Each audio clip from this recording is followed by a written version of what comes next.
जय हिंद दोस्तों, एक बार फिर आप सबका स्वागत है एक और नए वीडियो में। आज के इस वीडियो में हम टूर करने वाले मध्य प्रदेश के एक खूबसूरत हिल स्टेशन पंचमढ़ी का। पंचमढ़ी एमपी का बहुत ही खूबसूरत हिल स्टेशन है, इसलिए हर साल पंचमढ़ी में घूमने के लिए लाखों टूरिस्ट आते हैं। और आज के इस वीडियो में हम आपको पंचमढ़ी टूर की कंप्लीट इन्फॉर्मेशन देने वाले हैं, जैसे पंचमढ़ी कब जाए, कैसे जाए, पंचमढ़ी में कितने दिन रुके, पंचमढ़ी में रुकने की और खाने पीने की क्या व्यवस्था है, साथ ही पंचमढ़ी में कहां पर घूमने जाए और पंचमढ़ी घूमने में आपका कुल खर्चा कितना होगा। ऐसी और भी कई सारी जानकारी हम इस वीडियो में देने वाले हैं, तो पूरी जानकारी के लिए वीडियो को अंत तक जरूर देखें। तो फिर चलिए शुरू करते हैं। दोस्तों, सबसे पहले बात करते हैं कि पंचमढ़ी कैसे पहुंचा जाए। तो अगर आप पंचमढ़ी ट्रेन से आना चाहते हैं तो पंचमढ़ी का सबसे नजदीकी रेलवे स्टेशन पिपरिया का है, तो आप बाई ट्रेन पिपरिया तक आ सकते हैं। इसके बाद पिपरिया से पंचमढ़ी की दूरी लगभग 54 किलोमीटर पड़ जाती है और पिपरिया से पंचमढ़ी तक जाने का बस 100 रुपए तक चार्ज कर सकती है। वही टैक्सी 2000 से 2500 रुपए तक चार्ज कर सकती है। और अगर आप शेयरिंग टैक्सी लेते हैं तो शेयरिंग टैक्सी आपको पिपरिया से पंचमढ़ी तक जाने के लिए 400 से 500 रुपए में मिल जाएगी। तो ट्रेन से पंचमढ़ी आने के लिए आप बाई ट्रेन पिपरिया तक आ सकते हैं और फिर पिपरिया से पंचमढ़ी के लिए आ सकते हैं। इसके अलावा दोस्तों, अगर आप पंचमढ़ी फ्लाइट से आना चाहते हैं तो पंचमढ़ी में कोई भी एयरपोर्ट मौजूद नहीं है और पंचमढ़ी का सबसे नजदीकी एयरपोर्ट भोपाल का है।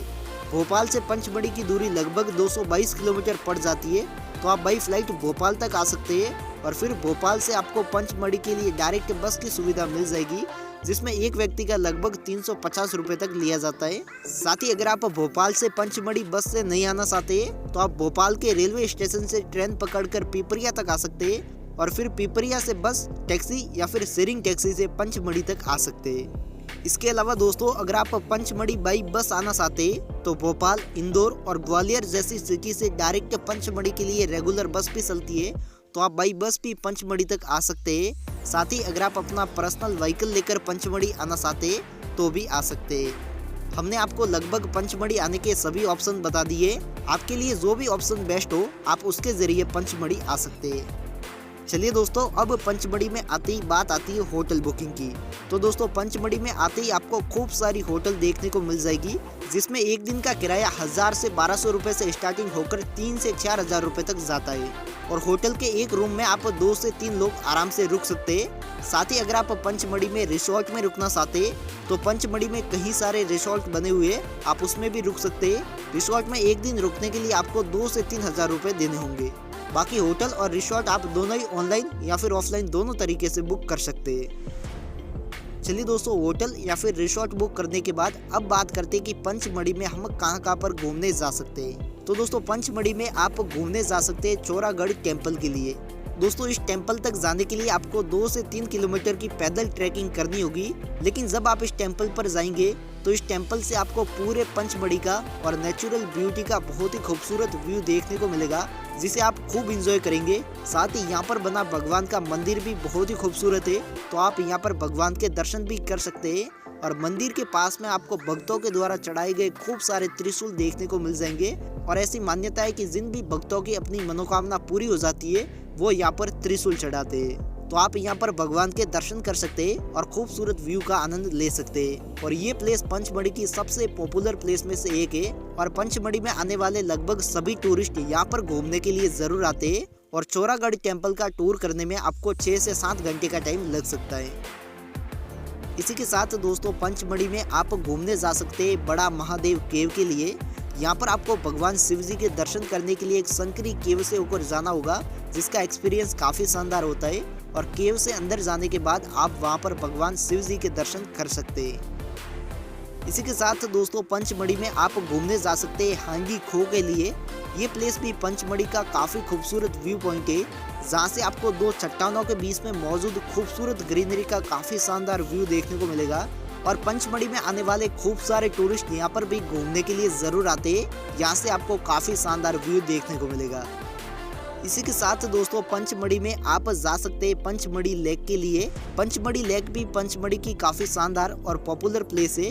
यहाँ पर आप बोट राइड के साथ में और भी कई सारी एक्टिविटी को एंजॉय कर सकते हैं और पंचमढ़ी में आने वाले लगभग सभी टूरिस्ट यहाँ पर भी घूमने के लिए जरूर आते हैं और एक्टिविटी को खूब एंजॉय करते हैं।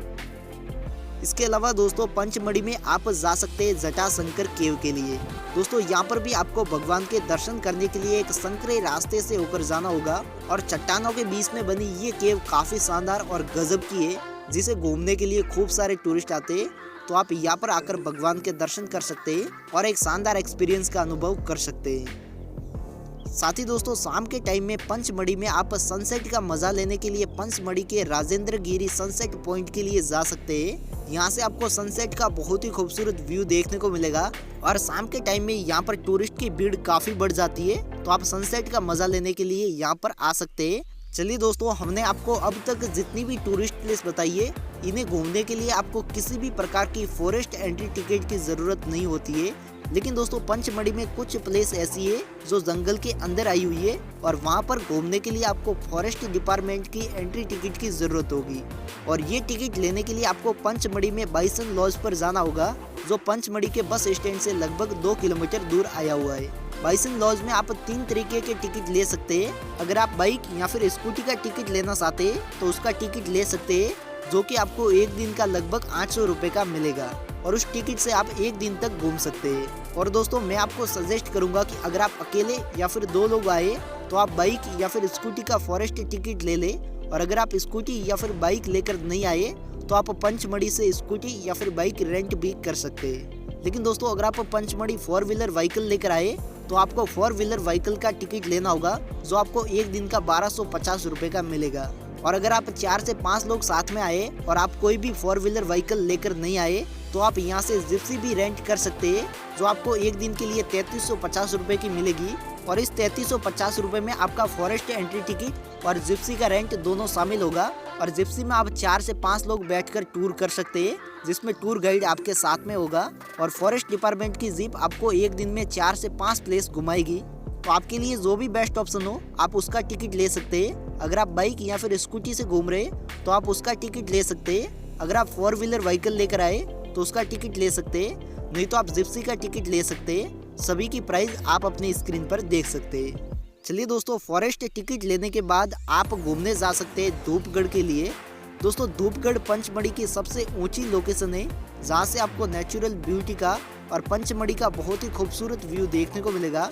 और ये प्लेस पंचमढ़ी की सबसे मोस्ट पॉपुलर टूरिस्ट प्लेस में से एक है और पंचमढ़ी में आने वाले लगभग सभी टूरिस्ट यहाँ पर अपनी फोटोग्राफी करने के लिए जरूर आते हैं। धूपगढ़ के अलावा दोस्तों आप जा सकते हैं श्री पंच पांडव केव के लिए। यहाँ पर 5 गुफाएं बनी हुई है और ऐसा माना जाता है कि ये गुफाएं महाभारत काल से बनी हुई है, इसीलिए इसे पंच पांडव केव के नाम से जाना जाता है। साथ ही दोस्तों यहाँ पर एक शानदार गार्डन भी बना हुआ है, आप उसे भी विजिट कर सकते हैं, जो कि काफी खूबसूरत है। साथ ही दोस्तों आप जा सकते हैं पंचमढ़ी के एक खूबसूरत वाटरफॉल बी फॉल्स के लिए, और आप चाहे तो इस वाटरफॉल में नहा भी सकते हैं। और इस वाटरफॉल तक जाने के लिए आपको लगभग 1 किलोमीटर की पैदल ट्रैकिंग करनी होगी। बाकी दोस्तों ये वाटरफॉल पंचमढ़ी के सबसे खूबसूरत वाटरफॉल में से एक है। और बी फॉल्स के अलावा पंचमढ़ी में आप एक और शानदार वाटरफॉल को विजिट करने के लिए जा सकते हैं, जो कि है सिल्वर वाटरफॉल। सिल्वर वाटरफॉल भी पंचमढ़ी का काफी शानदार वाटरफॉल है, आप उसे भी विजिट करने के लिए जा सकते हैं, लेकिन बी फॉल्स इसके मुकाबले ज्यादा खूबसूरत है। तो चलिए दोस्तों, हमने आपको लगभग पंचमढ़ी की सभी मोस्ट पॉपुलर टूरिस्ट प्लेस बता दी है, जहाँ पर आप घूमने के लिए जा सकते हैं। अब बात करते हैं कि आपको पंचमढ़ी का टूर प्लान कितने दिन का बनाना चाहिए। तो पंचमढ़ी में घूमने के लिए आप 3 दिन का टूर प्लान बना सकते हैं, जिसमें से 2 दिन आप पंचमढ़ी की लोकल टूरिस्ट प्लेस को विजिट कर सकते हैं और एक दिन में आप पंचमढ़ी की फॉरेस्ट एंट्री टिकट वाली प्लेस को घूम सकते हैं।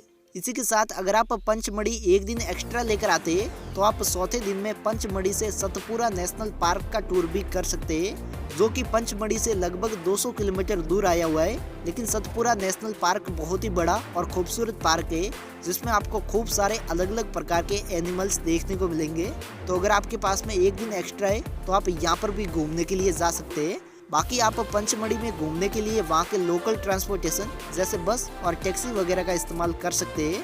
अगर आप पूरे दिन के लिए टैक्सी बुक करते हैं तो पूरे दिन के लिए टैक्सी आपको 1500 से 2000 रुपए में मिल जाएगी। और अगर आप अकेले या फिर 2 लोग आ रहे हैं तो आप पंचमढ़ी में घूमने के लिए बाइक या फिर स्कूटी रेंट पर कर सकते हैं, जो आपको एक दिन के लिए 500 से 700 रुपए में मिल जाएगी। और बाइक और स्कूटी रेंट करने के लिए आपके पास में ड्राइविंग लाइसेंस और आधार कार्ड होना जरूरी है। चलिए दोस्तों, अब बात करते हैं कि पंचमढ़ी जाने का बेस्ट टाइम कौन सा होगा। तो दोस्तों, आप साल भर पंचमढ़ी में घूमने के लिए जा सकते हैं। साल भर पंचमढ़ी का मौसम बहुत ही खूबसूरत होता है और गर्मियों के मौसम में भी यहाँ पर लोग वैकेशन मनाने के लिए और हिल स्टेशन का मजा लेने के लिए आते हैं। तो आप साल में कभी भी पंचमढ़ी घूमने के लिए आ सकते हैं। पंचमढ़ी बहुत ही खूबसूरत प्लेस है। चलिए दोस्तों, अब बात करते हैं कि पंचमढ़ी घूमने में आपका कुल खर्चा कितना आ सकता है। तो दोस्तों, मैं ये मानकर चल रहा हूँ कि पंचमढ़ी में कम से कम आप 2 लोग साथ में घूमने जाओगे, क्योंकि अगर आप 2 लोग साथ में जाते हैं तो आपका होटल का और घूमने का खर्चा 2 लोगों में डिवाइड हो जाता है। नहीं तो ये सब खर्चा आपको अकेले को ही पे करना होगा। तो अगर आप 2 लोग साथ में घूमने जाते हैं तो आपका 3 दिन का 2 लोगों का पंचमढ़ी में होटल का खर्चा 3000 रुपये तक आ सकता है। इसके बाद आपका 2 लोगों का 3 दिन का खाने पीने का खर्चा 3500 रुपये तक आ सकता है। इसके बाद अगर आप घूमने के लिए बाइक रेंट करते हैं तो आपका बाइक रेंट का और पेट्रोल का खर्चा 3 दिन का 2200 रुपये तक आ सकता है। इसके बाद आपका फॉरेस्ट एंट्री टिकट का खर्चा 800 रुपये तक आ सकता है। अगर हम टोटल बजट की बात करें तो आपका 3 दिन का 2 लोगों का पंचमढ़ी घूमने का खर्चा 9500 रुपये तक आ सकता है, यानी कि पर पर्सन पर लगभग 4750 रुपये। बाकी अगर आप घूमने के लिए जिप्सी या फिर टैक्सी लेते हैं तो ये बजट बढ़ जाएगा। तो चलिए दोस्तों, हमने आपको लगभग पंचमढ़ी टूर की कंप्लीट इन्फॉर्मेशन दे दी है। फिर भी अगर आपका कोई भी सवाल या फिर सुझाव है तो आप हमें कमेंट बॉक्स में ज़रूर बताएं। और अगर आपको ये वीडियो पसंद आया हो तो इस वीडियो को लाइक और चैनल को सब्सक्राइब ज़रूर करें। हम मिलते हैं जल्दी एक और नए टूर के साथ में। तब तक के लिए जय हिंद, जय भारत।